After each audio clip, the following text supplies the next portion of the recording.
ఇవాళ ఒక ఆయన అంటున్నాడు, ప్రదేశ్ కాంగ్రెస్ కమిటీ అధ్యక్షుడు, ఉద్యమంలో ఎక్కడున్నాడో ఎవరికి తెలియదు ఆయన, మహేష్ కుమార్ గౌడ్. ఆయన కూడా మాట్లాడుతుండు కేసీఆర్ది దొంగ దీక్షనట. నేను అంటున్నా, దొంగ దీక్షనా కేసీఆర్ది? 11 రోజులు చేసింది దొంగ దీక్షనా? మరి ఆ రోజు ఇక్కడ రాష్ట్రంలో కాంగ్రెస్ ప్రభుత్వమే, కేంద్రంలో కాంగ్రెస్ ప్రభుత్వమే. ఆఖరికి డిసెంబర్ 9 నాడు కేంద్రం ప్రకటన చేసిన నాడు కూడా కాంగ్రెస్ ప్రభుత్వమే కదా. ఏమున్నదా ప్రకటనలా?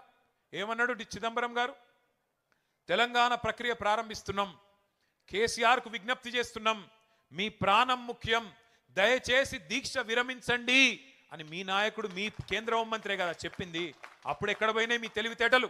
రాష్ట్రంలో కాంగ్రెసే, కేంద్రంలో కాంగ్రెసే.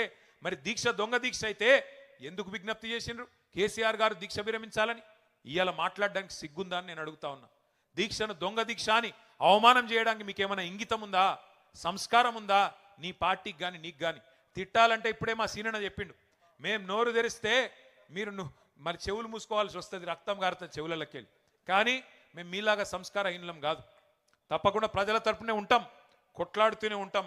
మా నాయకుడిని మీరు అవమానించే ప్రయత్నం చేసినా, మా పార్టీని, మా ఉద్యమాన్ని మీరు అవమానించే ప్రయత్నం చేసినా మేము మాత్రం మిమ్మల్ని గౌరవిస్తాం, తప్పకుండా గౌరవంగానే సంబోధిస్తాం.